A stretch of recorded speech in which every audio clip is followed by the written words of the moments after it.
Good evening, children of the night.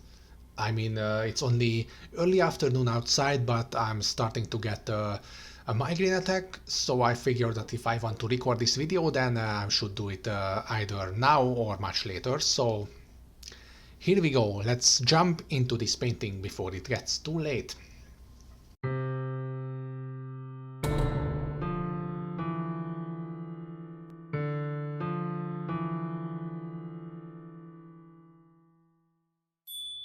Today we are going to work on a character illustration called the Night Fairy. First I have to show you this. There's this person on Instagram called Back to Drawing. He's having a collaboration with XP Pen. They are doing an art challenge and the two prizes are going to be two graphic tablets, but that's not really important. What we are going to focus on is create a character.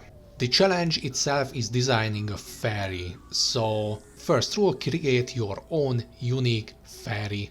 And I have the idea for that, which is going to be called the Night Fairy, and it's going to be a combination of a bat and a fairy, and let me show you what I came up with so far. So our little fairy is going to have these two pairs of wings like a bug, like you know any other ordinary fairy design, but they are going to be bat wings. So even the lower wings are going to be this leathery, and the whole character is going to be centered around being this vampiric bat fairy creature.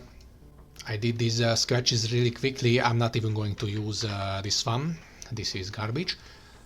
And for the clothing of our fairy, I was looking up some sort of Victorian lingeries or something, night wears. Most of them look like this, like they are this combination of a corset and like a short dress. I want to create something similar to this, but also I want to change one really important part. So our little fairy is going to have this nightwear, but instead of the middle part, the corset part, we are going to give her this spider web thingy. Two pieces of cloth and one piece of spider web that is holding this dress together.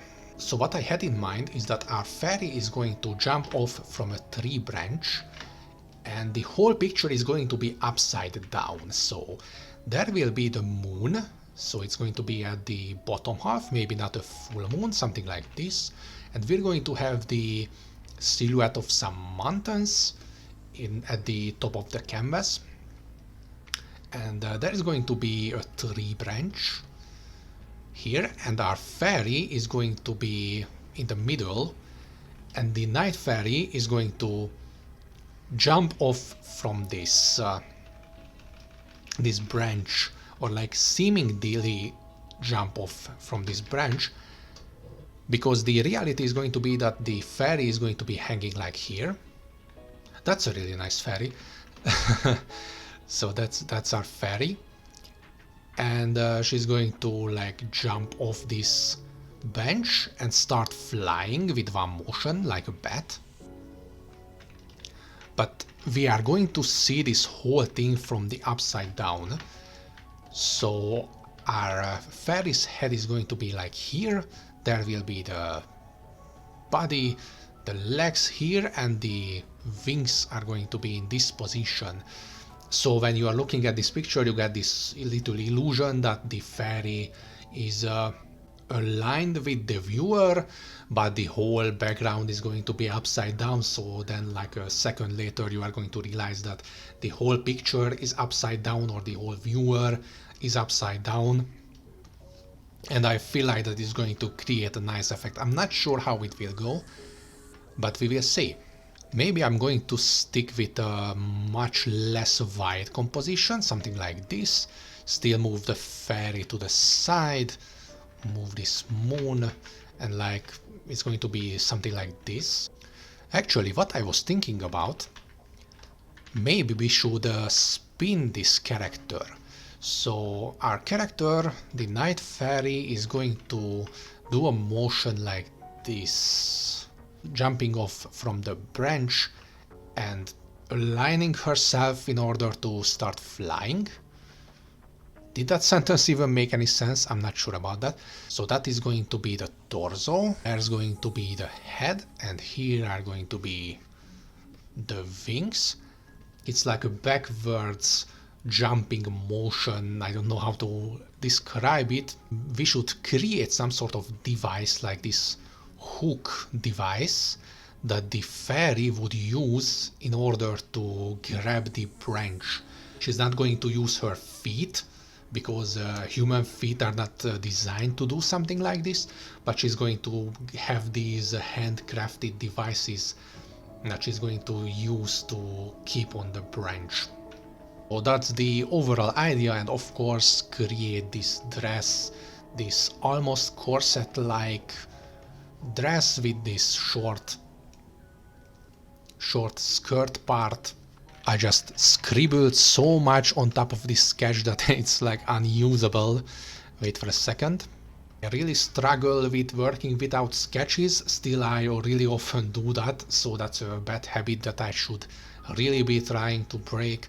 So right now I'm going to make a proper sketch of our night fairy. What I really want to capture is this motion, this curved line. I'm trying to not knock over my microphone, and there could be some minimal amount of overlapping with the leg that is closer to us. Did I just say that I've been practicing gesture drawings and then I managed to create the most hideous looking sketch of all time? Well, I guess so. You know what, I'm just going to figure out the composition later. First I want to create the character and then create the whole composition around the character. Maybe this moon should be bigger and like follow this curve or something. The branch could also follow this kind of thing. Maybe we should bend these legs a little more so we can see that she unhooks them from the bench and then moves in a way that they cannot get accidentally rehooked again. Rehooked, is that even a word? Let's see, if you have a hook on your leg like this, you can grab the bench and then you thrust yourself upwards and you unhook it, like you unhook it and you pull back your leg, and then when you fall off, the hook is not going to be caught up in the branch again. I'm just starting to think that maybe this character is going to look like a little demon, so we should do something about that. See how it works out. This is the worst bat wing in the history of bat wings. So what I'm doing wrong is that it's like a feathery wing, but a bat wing is going to have this shape that this is going to be the arm part, and there will be the thumb. And then there are going to be these 3 long fingers like this, and those are going to be the ones that hold the leathery part. Okay, I'm going to definitely look up some Batwing references, and also we are going to have this second pair of wings, and while these are 3-fingered wings, these are going to be only 2. So we are going to see that this is a much smaller wing, and it's only going to have like 2 segments, like 1 and 2 instead of 1, 2, 3. Okay, I feel like that we can start with these, and of course it's going to be refined many more times before the final version. Also, this wing is facing way too much towards us now. Okay, so we are going to have our character. There is going to be the branch. There could be a curve like this, and it would tie back into the branch. And now this moon is following the curve of our main character and gives away this motion into the branch.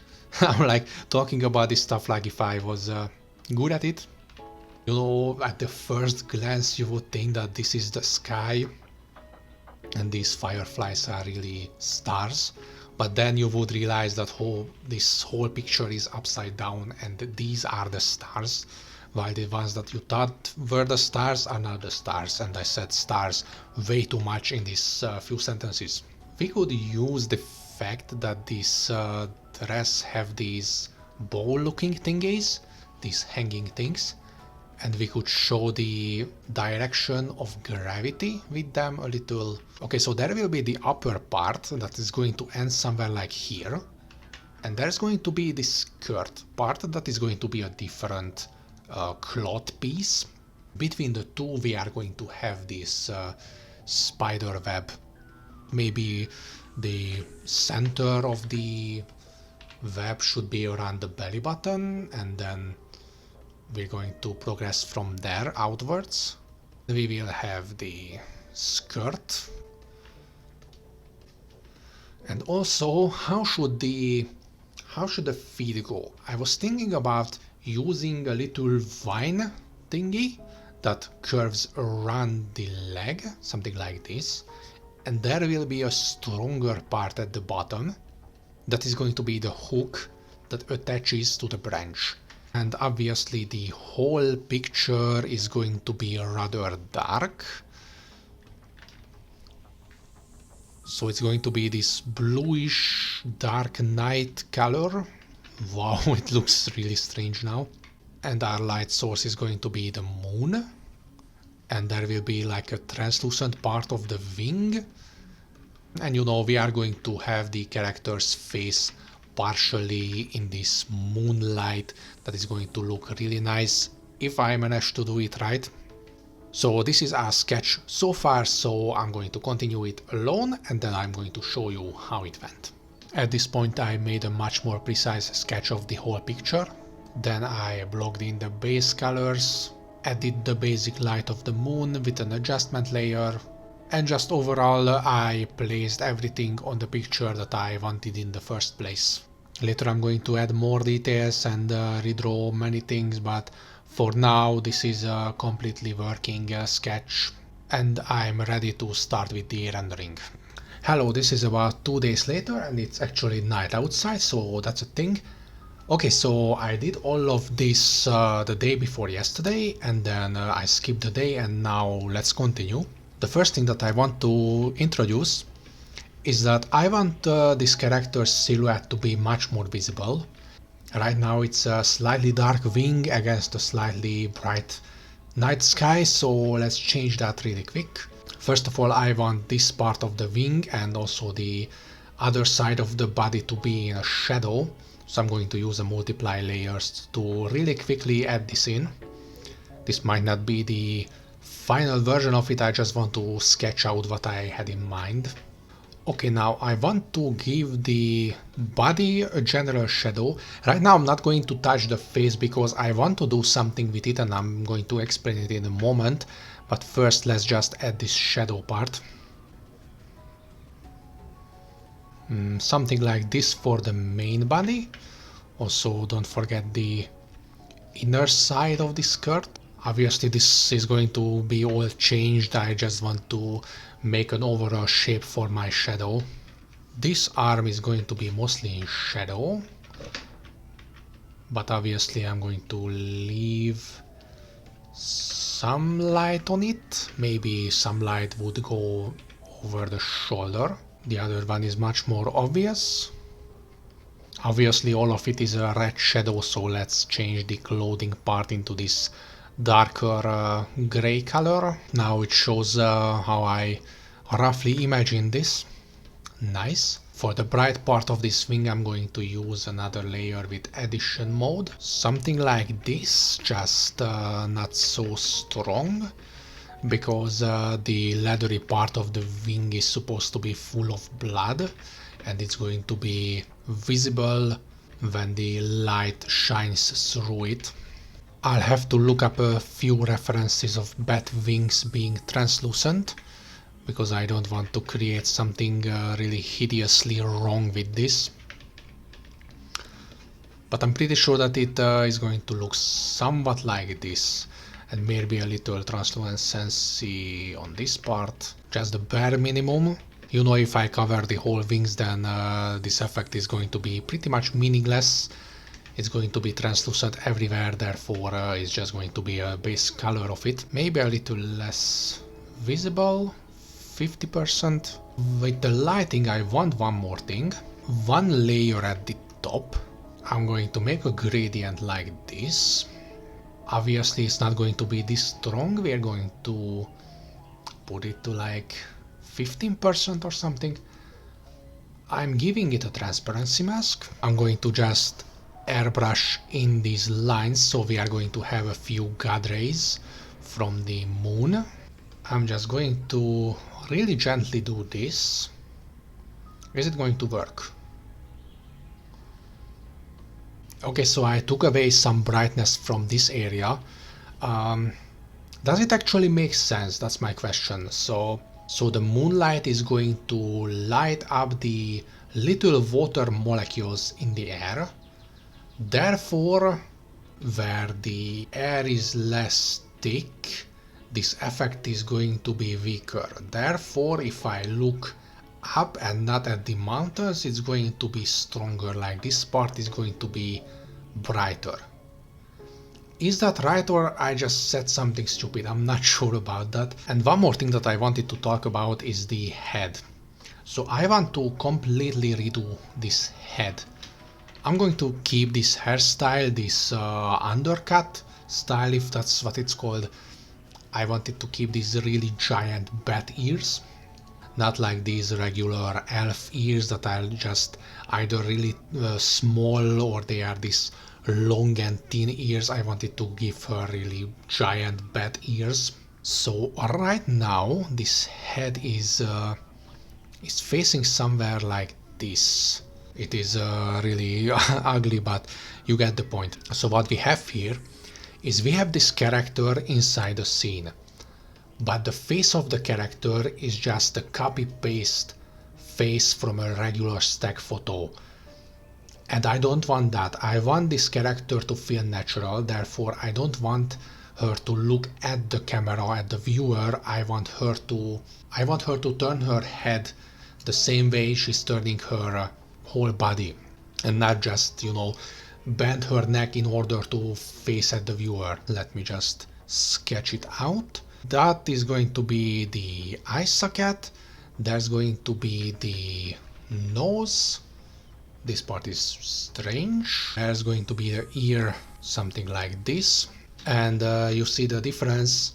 Maybe I turned this much more than I wanted. Now it's okay, I just made the same mistake but in the opposite direction. It's just this face is facing away from us. Let's try it again. That is going to be the forward facing plane of the face. That is the nose, and this one just became ugly. Okay, it's going to require some work, but I'm going to have a much better performance off camera. I'm just stumbling around when it's running. Okay, but you get the point. I want this head to be turned away, also not turned to the side like this. Right now it would look something like this. So there would be the eye sockets in shadow, the top of the nose in the light, and some light of the hair, the light of the chin, the shadow of the chin. The shadow of the chin. Something along these lines. One thing that I was thinking about is that maybe this composition doesn't work. First you see the environment. I put this castle here. I'm not sure, I might delete that. But first you see the environment. First you see this moon that is in a strange angle. Then you see the whole character just jumping, or you not even realize what is going on with her. If I just turn it like this, I feel like that this version of the picture is much better. If you are from the Western world, most likely you're going to start reading from the top left corner, and you do the same thing with pictures. And on this one you're going to notice this branch that has this flow. And from this flow you either see the character moving away from this line with this really noticeable motion, and also it's going to be connected into the shape of the moon that just loops back. So what you see on this picture in this version, that you start from here and you just get caught in this loop somewhere similar to how the night fairy would like jump off from this bench that do a little loop and start flying away, and I just feel like this version of the picture works much better. But right now I'm just going to continue working on this picture because I'm never going to finish otherwise. So see you in 3 seconds with another update. Now we are going to see the rule of 20-80 in practice, when the last 20% of the process is going to eat up the 80% of the work. This is pretty much just boring rendering stuff from now. I started with properly rendering the wings and the dress. Then I completely remade the whole head, and it was in a really ugly stage for quite some time, but I managed to make it work in the end. I was also experimenting with glowing eyes, but it just gave the character a much more villainous look that I wasn't going for. Then I made the dark mountains and the castle in the background, make it seem like a medieval or fantasy landscape. I also had to clean this up a little bit because I was going way too crazy with the layers and everything was just a mess, so it needed a lot of reorganizing, but I managed to make sense out of it and properly separate the character and the background and work on them separately. Well, the spiderweb part of the dress was a whole new story on its own. I ended up making it 3 times and I really overcomplicated it for the first 2 tries. And the third and most simple one was the one that really worked. I even almost scrapped it because it was just looking so hideous for the first 2 times, but it ended up working when I went simpler. I fixed up the wings and then I added the stars with the modified version of the simple round brush.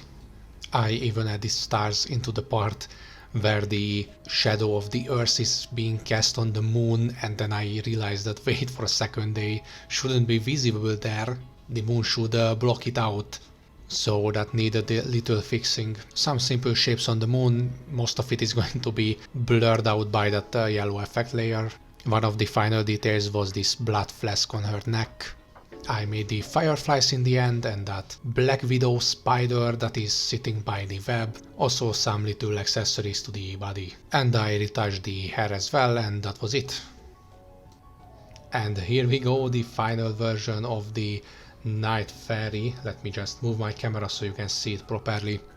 This is it, and it's finished, and I'm so happy of how it turned out. Like, my absolutely favorite part has to be the whole atmosphere of the picture, and that you can piece together this scene in your head, that you are going to realize what this creature is, and you will see the hooks and what it might be used for. You will see the double wings. That is going to be not just a simple pair of bat wings, but you're actually going to see this alternative looking creature design that I kinda dare to say original. Like, I've never seen a similar design that there were 2 pairs of bat wings. I'm pretty sure that somebody else already made that, but it doesn't matter. This picture just works the way it is. There are these little details that I didn't want to go too crazy with, because that's one of my weaknesses, that I always just try to compensate with adding more and more stuff, and the whole picture is just ends up looking like a mess. And I was debating if I should keep the fireflies, but I managed to arrange them in a way that it looks pleasing. Also, yes, I ended up going with this orientation of the picture. This one was meant to be the original, and you are aligned with the character, and then you realize that it's a trick shot, that you are upside down. Then I obviously realized that this whole picture works much more this way. It reads much easier. You see this branch for the first time, you follow this flow, look through the pose of the character, the direction of this movement, and it connects into the moon and just becomes this loop. I was also thinking about this version of the picture, that I turn it to the side. This is the classic composition, light at the top, darker at the bottom, and you see these light rays, and it's like, looks nice, but this orientation that I'm flipping it to the side just really, I like it much less that I had to flip it to the side, so this ended up being the final orientation of the picture. I even asked a friend which one should it be, and it was obviously obviously this one. So I assume that most people who would look at this picture would assume that this is the right way of looking at it. So that's it. I've been talking about the orientation of the picture way too much. So this is it. I actually finished this piece like a week ago and just procrastinated on recording it, but it is finally time and it's finally finished. So if you are here, I thank you very much for watching. I hope that you enjoyed watching through the creation of the night fairy. So I end this video right here. And as always, have a nice day, do some art and have fun while doing that. And I'm going to submit this picture before the challenge is over, and farewell.